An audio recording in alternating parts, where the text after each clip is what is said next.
All right, let's take a look at shares of Spotify surging this morning after beating on earnings, also posting a record profit. The company also topping expectations for gross margins, free cash flow.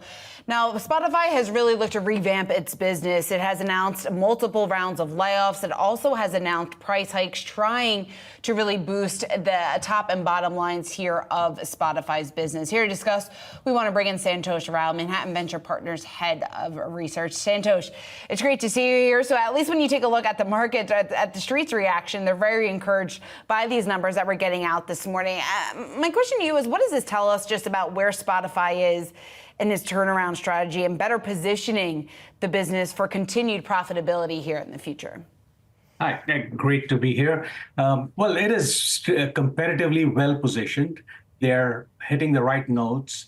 I think they hit on every metric. So, and this is the year of monetization. They've already said it. So they're raising their revenues, increasing their subscriber base, cutting costs, increasing the gross margins. So all that is playing out very well, just according to plan. And I think that's it. So it's executing very well. And the guidance is also very good. So it's just the coast is clear, I would say, at this point, because the demand is there and their loyal base is very loyal and growing. So I think that's all good stuff. So I think the bigger thing was the price inelasticity of demand. So they raise prices, but still the subscriber count goes up, which shows that it's a statement on the product, on the what do you call, on the app itself, where it's very sticky, very good content, deep content library, good discovery and curation, so all that stuff. So everything's playing well, everything's lining up, and they're executing very well. So I think that's great.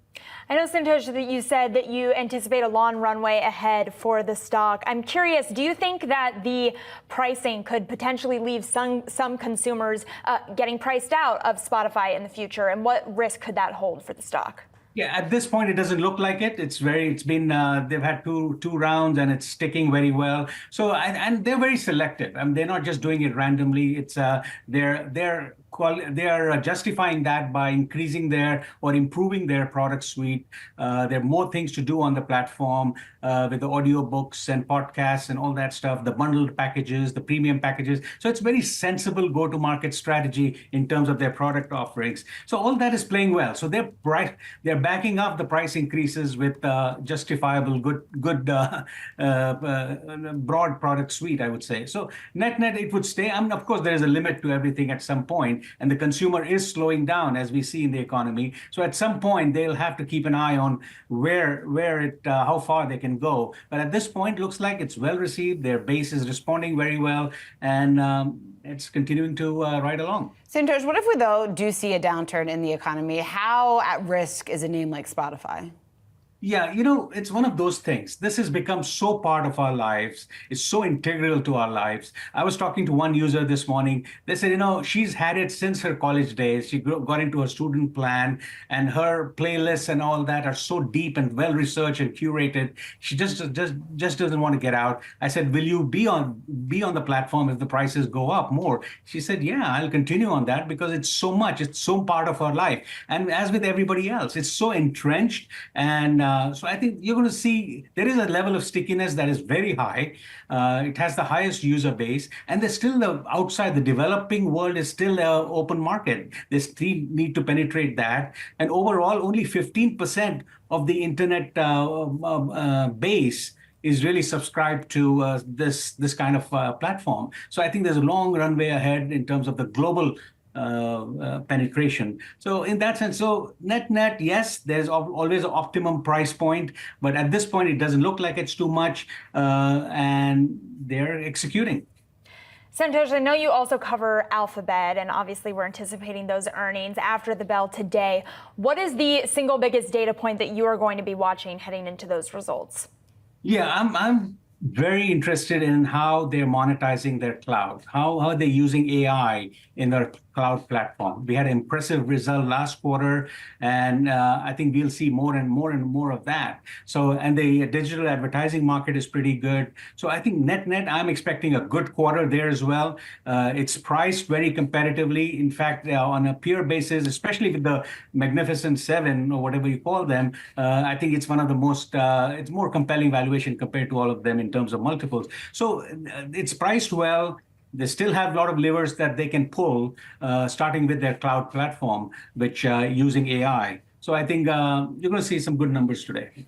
Santosh, what do you think we'll be able to extrapolate here from Alphabet's earnings about maybe what this signals about what we'll hear down the line from Amazon, from Microsoft, just in terms of some of the strength within the business? Is there anything within the cloud segment of that business that you think is going to be a bit foretelling in terms of what we'll hear from some of the other larger cap names too? Yeah, I think the biggest thing you're going to hear, or I want to hear, is how much more it has to go, how much runway is ahead. The bear case is that at some point, everyone will have done whatever they need to do. So at this point, will it continue to ride this out? I think that's going to be the big thing, but I think there is long runway ahead. We want to see that with Amazon. We want to see that with Facebook. We want to see that with all the others as well, as to how far, sorry about the phone, how far they can go. And they still have, so AI is still an unknown.